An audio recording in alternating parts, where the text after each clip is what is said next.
Benvinguts. Soc la Judit, com us ha dit la Mònica. Estem molt contents de tenir-vos aquí avui. És un petit comitè. M'agradaria que poguéssim aprofitar el fet que estem amb un grup reduït, precisament, perquè sigui algo molt positiu i si voleu interactuar i de més, qualsevol dubte el pugueu preguntar. Llavors, partirem de la base que jo ben bé no sé en quin nivell esteu ara mateix del món farmàcia i com que poden haver molts nivells diferents, faré una introducció com si no sapiguéssiu res. Vale?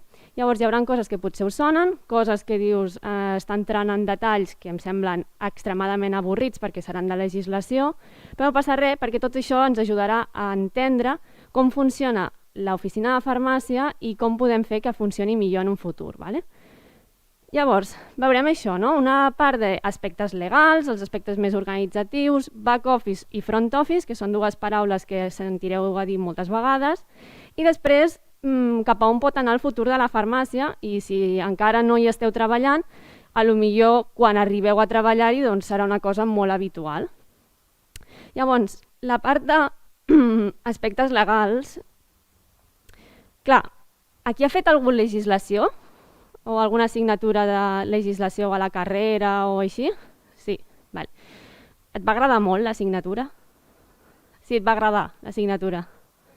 Bueno, està bé conèixer, i no només en el món de la farmàcia, sinó en qualsevol altre aspecte de la nostra vida quotidiana, quines són aquelles lleis, aquelles coses que fan que siguin així, perquè part de l'organització de l'oficina de farmàcia respon precisament a dues lleis.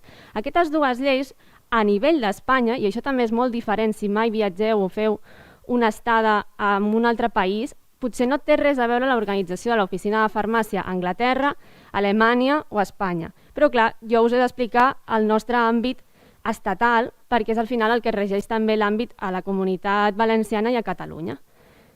Llavors, aquestes dues lleis, les que són la de regulació de serveis de farmàcia i la més famosa, que és la del 2006 de garantías, uso racional de los medicamentos y productos sanitarios, bla, bla, bla, què ens ve a dir? Que la farmàcia, tot i que és propietat d'una persona física, vale? No és d'una administració pública i de més, que sabem tots que és un farmacèutic, ha de ser un farmacèutic titular, i és propietat d'aquella persona, és un establiment sanitari d'interès públic. És a dir, que per molt que sigui propietat d'una persona, aquell espai, aquella farmàcia, ha de donar un servei a la societat.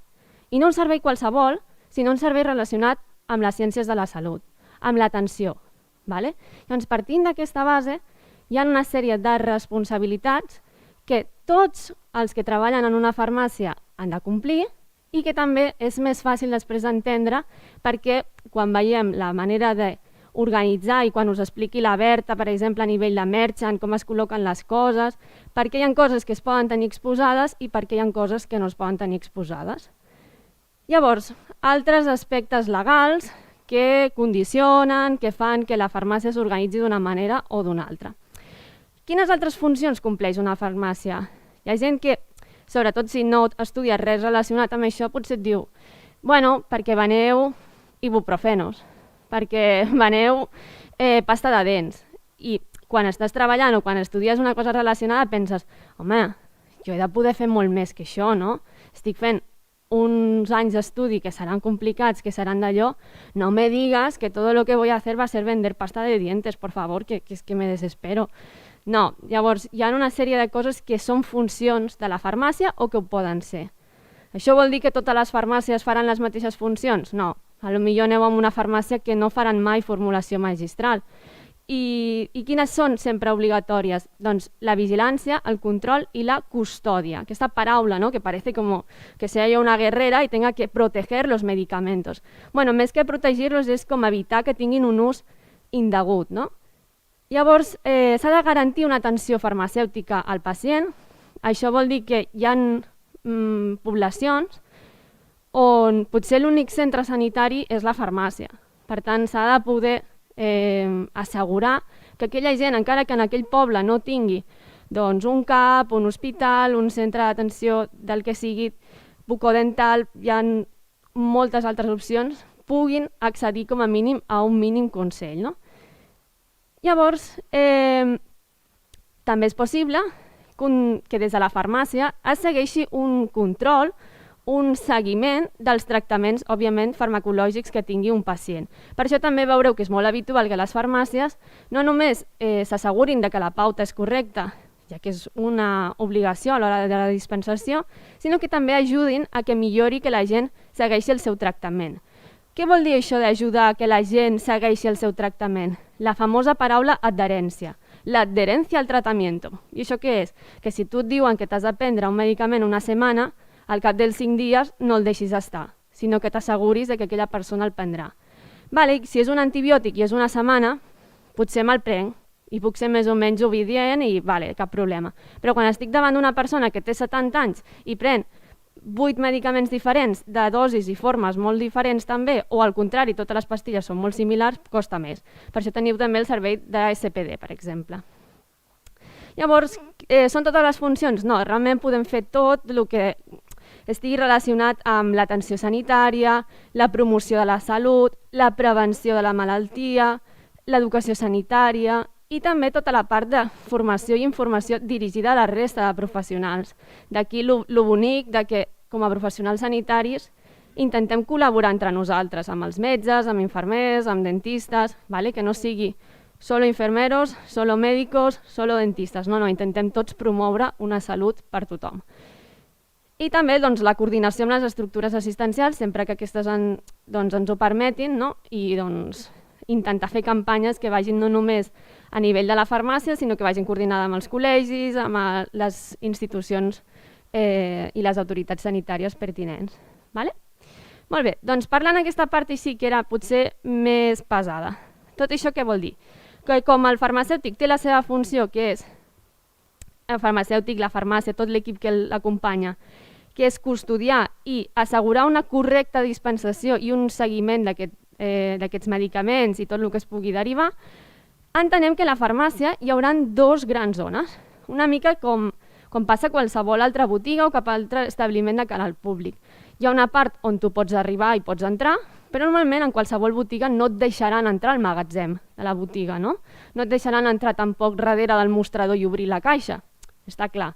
Aquí passa una mica el mateix. El que passa és que, a més, separar-ho entre una part d'atenció al públic que li podem dir el front office, on la zona on atendrem els nostres pacients, on estarem interactuant, i on ells mateixos es podran passejar i veure una mica el que hi ha, és la zona on també trobarem producte que ells poden agafar. I aquesta és la gran diferència, perquè tota la part de medicaments que sigui establert que és un medicament, el pacient no pot anar i agafar-la així. A Anglaterra sí, a Anglaterra poden anar, per exemple, i agafar l'ibuprofeno a l'estanteria i passar per caixa i ja està. És un altre model, però aquí nosaltres l'hem de fer l'acte de dispensar-ho. Llavors això anirà acompanyant d'una sèrie de preguntes i l'oportunitat de entablir una conversa, preguntar per què el necessita, etc. Llavors potser ho veieu d'una manera més gràfica d'aquesta forma, dividit l'espai entre el back office, el que hi ha al darrere dels mostradors, front office, el que està davant, i per tant on estaran els pacients i els clients. Comencem per la part del darrere, la part que normalment no es veu. Si ja esteu treballant a la farmàcia o com que sou poquets, quanta gent ha treballat o ha vist una farmàcia pel darrere? 50-50. Doncs us animo, als que encara no ho hagueu fet, que si no teniu contacte amb alguna farmàcia propera, parleu amb nosaltres i us portem a visitar farmàcies de CD Farmacical, perquè és molt interessant veure-ho pel darrere perquè et canvia completament la visió que tenies. Què trobem a la part del darrere d'una farmàcia? El back office. Doncs trobarem elements que seran superimportants per la funcionalitat del dia a dia de la farmàcia. Des d'una calaixera, magatzem, pot haver una nevera, una caixa forta, on el titular guarda el dinero. No, és on es guarden medicaments extremadament perillosos, extremadament delicats, com puguin ser tots els derivats mòrfics que es coneixen com els estupefaents, los estupes, los famosos estupes, estarien aquí dintre. Hi hauria una nevera per guardar el tàper? Tampoc, per guardar la medicació que necessita refrigeració. Després una zona de recepció que vindria a ser com una mini oficina i altres espais que poden ser o no. A nivell de l'ordre dels medicaments dintre de la farmàcia, superimportant la calaixera. Què és la calaixera? És aquell moble d'aspecte i mides molt diferents segons la farmàcia, que té molts calaixets, d'allà el seu nom, i on es guarden tots els medicaments. Què passa? Que quan arribes a una oficina de farmàcia és el teu major enemic, perquè arribes a la farmàcia i et trobes una paret plena de calaixets amb lletres a vegades minúscules i llavors et donen una recepta i et diuen vés a buscar-ho. Vés a buscar-ho. Com ho trobo jo aquí? Però si és que no sé ni què obrir i t'equivoques 3 vegades, obres el que no és i no tot sempre és tan evident, perquè si a la carrera o aquí us poguéssim explicar una manera universal com s'organitzen les calaixeres, és que sortiríeu d'aquí amb una xuleta i anéssiu a treballar on anéssiu a treballar, sempre sabríeu trobar-ho tot el primer dia. Però no, ens ho fan complicat, perquè cada farmàcia ho organitza segons un criteri.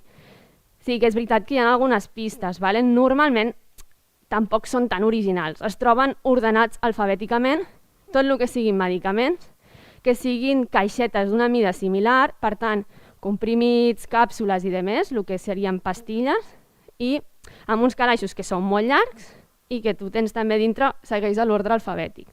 Pot ser que us trobeu farmàcies que a més tinguin després calaixos on s'organitzin les coses per zona on s'apliquen. Doncs totes les coses tòpiques en aquest calaix, tots els inhaladors en aquests calaixos, tot el que siguin gotes en aquest altre. I així sigui més fàcil. Si sé que és una gota pels ulls, ja directament vaig amb aquell calaix i després busco el nom.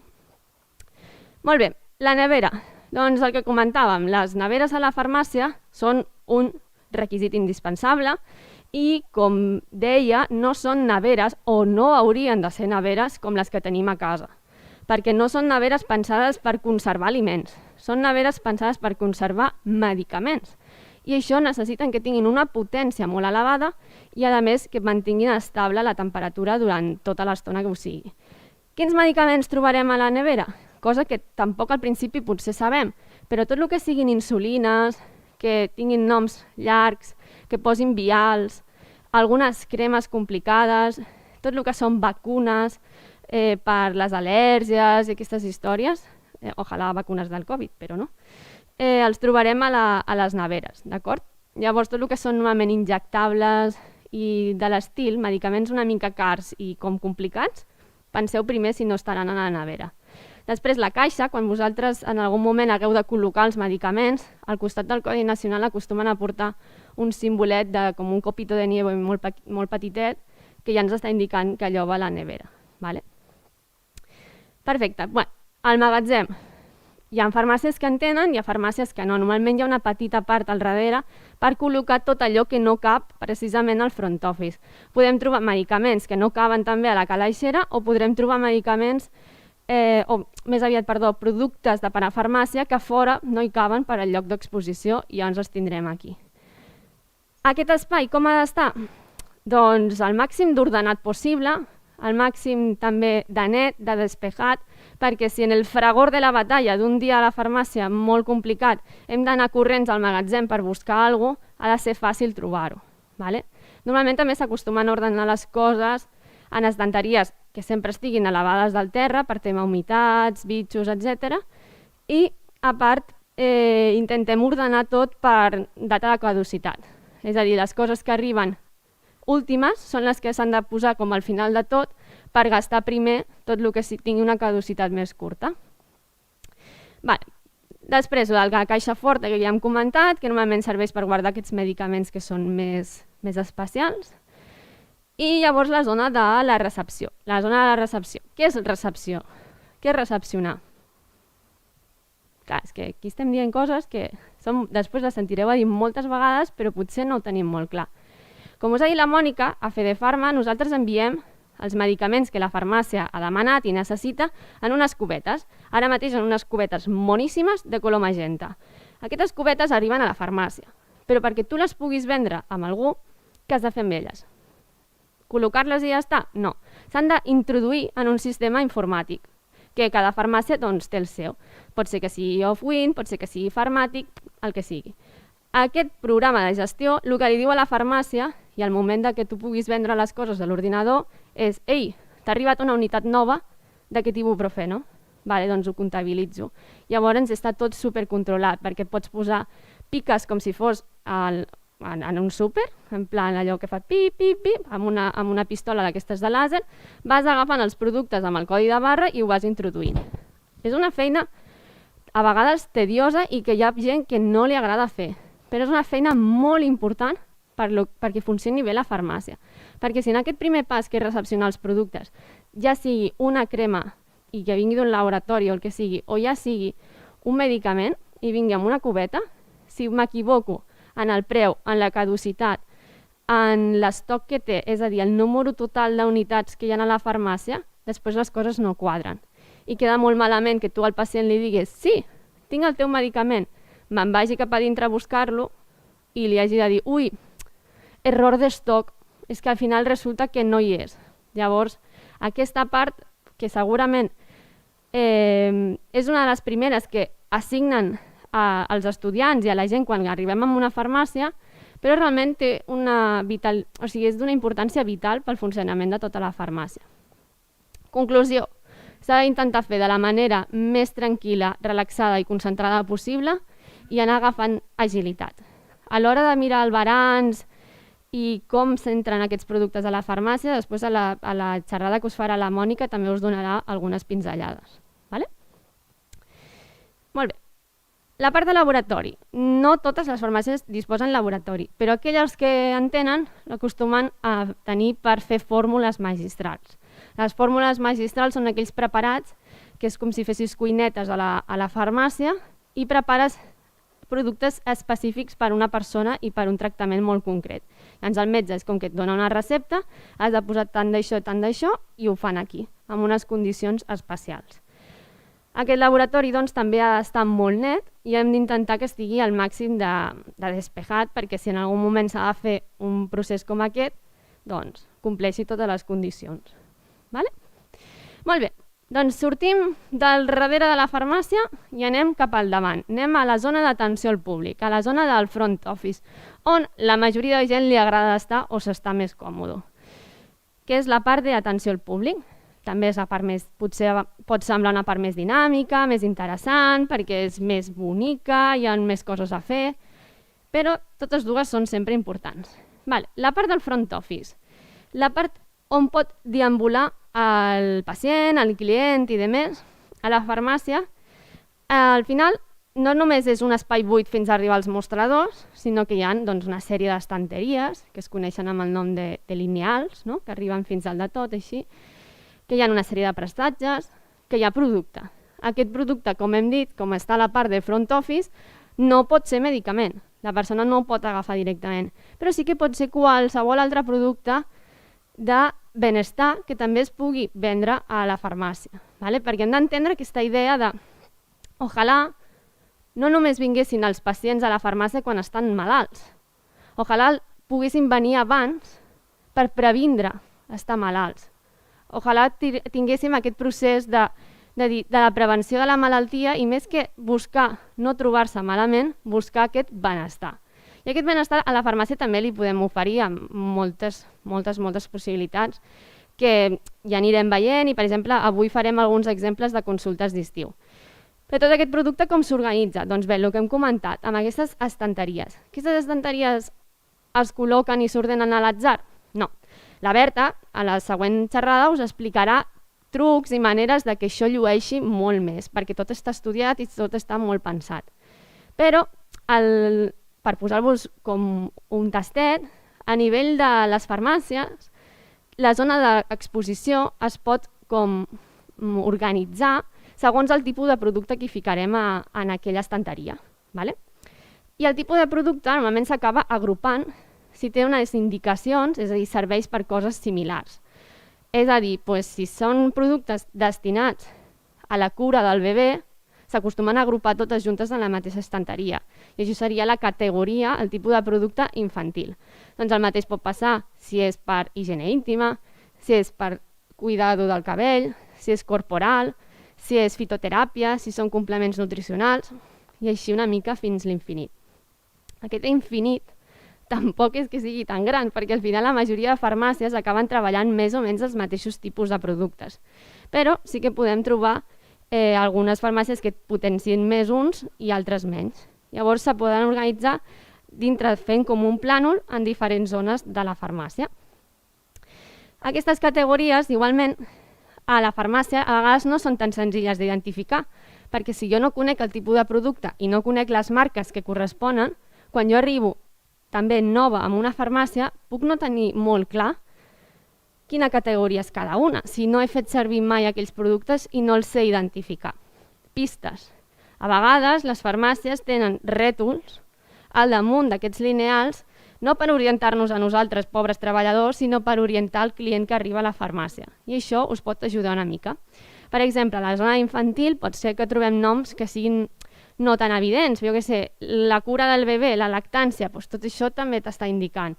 El tema de la fitoteràpia pot ser tema de natural, o que posi plantes medicinals, o que posi a la part de dermocosmètica. Potser no posarà un cartell dermocosmètica, però posarà cuida la teva pell. I a la part de farmaciola podem trobar altres noms alternatius, primers auxilis. Vull dir que al final la manera de comunicar pot variar una mica i ens fixarem amb els productes a dintre. Molt bé, llavors això de les categories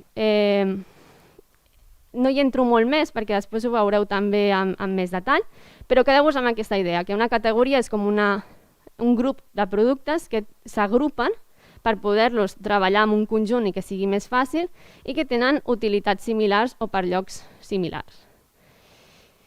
I la part dels mostradors.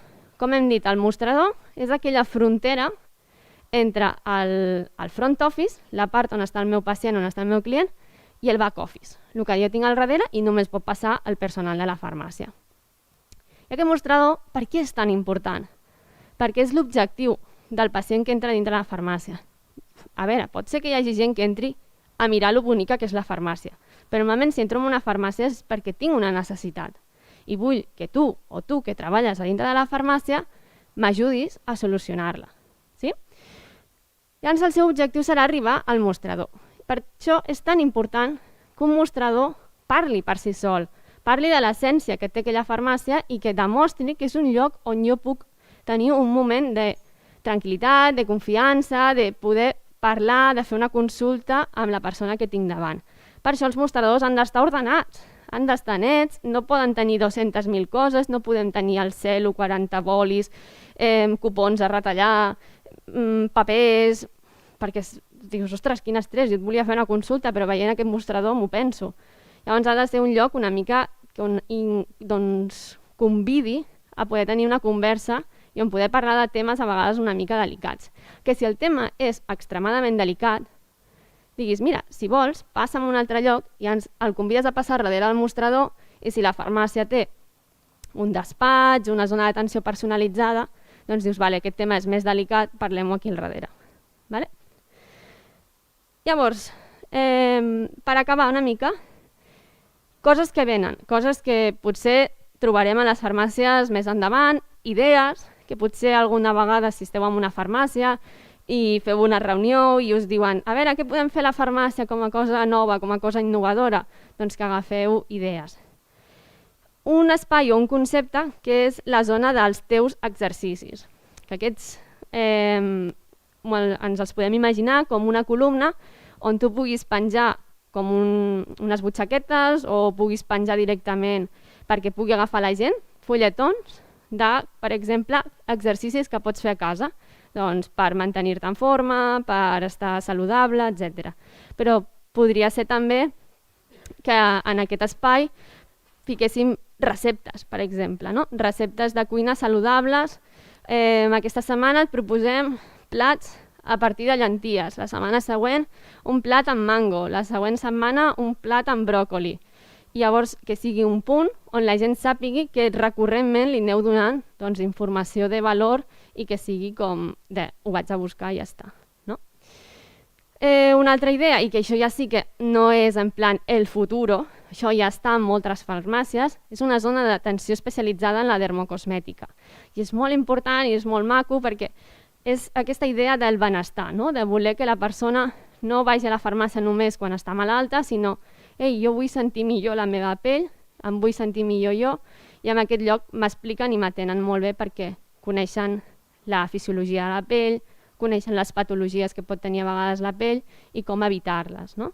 És una zona que és variable segons la farmàcia, però que l'interessant seria que tingués un mirall, on si han de provar alguna cosa doncs ho puguin veure com queda, que estigui ben il·luminada.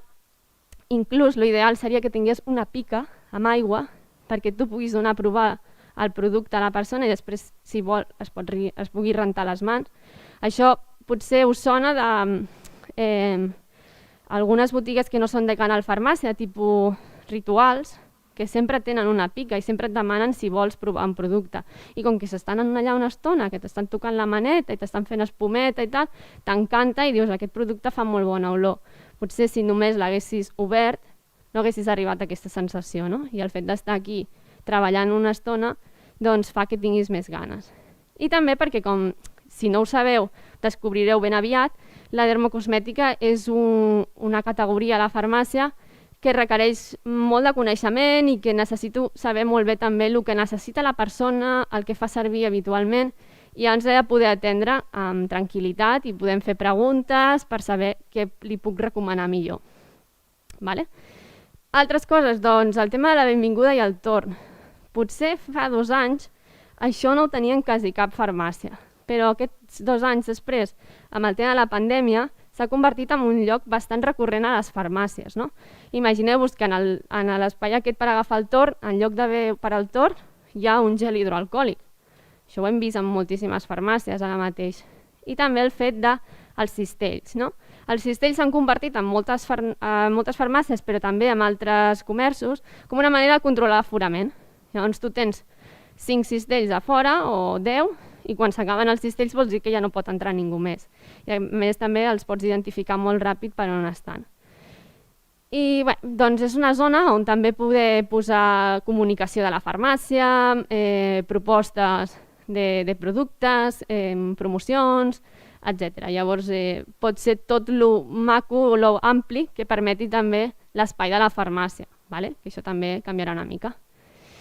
I la Biblioteca de la Salut és un altre espai que també us deixo així com a idea perquè tingueu més opcions. Es pot ser també tan gran o tan petit com vulguem. Pot ser un espai pensat per un públic infantil, amb unes tauletes i unes cadires de la seva mida, amb contes perquè puguin estar allà mentre els pares estan comprant el que necessitin, o pot ser una zona pensada més allà per la gent gran, mentre esperen que els atenen, doncs els hi donem unes revistes, els hi donem uns llibres perquè estiguin allà doncs, més tranquils, i quan una vegada estan més tranquils doncs potser els hi prenem la pressió, no? Un altre servei que es fa molt habitualment a la farmàcia, però que necessita que el pacient estigui tranquil i relaxat. El mateix, doncs, el tema d'inclús llibres de salut o de divulgació, que la gent pogués anar i tornant, bueno, una mica tot el que us pugueu imaginar. Vale? Llavors, per acabar, simplement la reflexió final és el pacient és el vaixell pirata. Vale? Llavors, quan arriba a la farmàcia és la illa, i aquesta persona vol arribar al seu objectiu final, que el seu objectiu final és el tresor, perquè som un pirata. Doncs si fos a la farmàcia, el seu objectiu final és arribar al teu mostrador, arribar a tu i que li puguis donar una solució. Què hem de fer a la farmàcia? Fer que aquest viatge, des que arriba a la illa, des que arriba a la farmàcia, fins al mostrador, sigui el màxim d'agradable, interessant, emocionant, com perquè vulgui tornar a aquella farmàcia. Farmàcies n'hi ha moltes. La idea és que triï sempre la vostra, perquè al final hagi rebut un tracte doncs, molt bo. Sí? Llavors això ens porta al Customer Journey, que és com aquest viatge que fa el client a dintre d'un comerç, un espai, vull ser la farmàcia, i que té moltes fases. Veieu que és un esquema molt complicat, perquè vol dir que es pot treballar cada un dels punts de moltes maneres. Però una mica la idea seria que abans d'arribar a la farmàcia puguem trobar tota la part de fora, ja sigui atractiva. Una vegada entra dintre la farmàcia, les primeres impressions són clau. Per tant, s'hi troba doncs, que el personal està identificat amb una bata, que tot està net, ordenat, bona il·luminació, bona música, tot això ja li ajudarà. Després pot deambular per la farmàcia, segons també el recorregut que li haguem marcat físicament, pot anar mirant coses a veure què és el que veu interessant, i finalment ha de poder identificar molt bé la part on està el mostrador, on està el personal per atendre'l. I aquí ja sí que començaríem a la part de les fases d'una venda, que com a tal us explicarà la Regina, però que fem només un repàs molt ràpid, que és que, primer de tot, ens fa una petició, jo no li puc respondre directament amb un producte, li he de fer unes preguntes per saber més informació, després li explico amb la informació recopilada què és el millor per a aquella persona, m'espero veure si té dubtes, objeccions, on posa alguna pega, i si no és aquest el cas, es tanca la venda, és a dir, paga el pacient, i llavors, al final de tot, se li acompanya d'un bon tancament de la venda, amb consells finals, amb recomanacions, amb detallets, perquè aquella persona marxi a la sortida amb un molt bon gust de boca. Vale? Doncs una mica aquesta era la idea i que sobretot molt important que cada farmàcia és un món i que us podeu trobar coses super diferents. Vale? Així que fins aquí la meva part, moltes gràcies a tots i ara doncs donem pas a la Berta, no? Jo crec. Hi ha alguna pregunta? Hi ha alguna pregunta? O ho ha explicat estupendament bé i...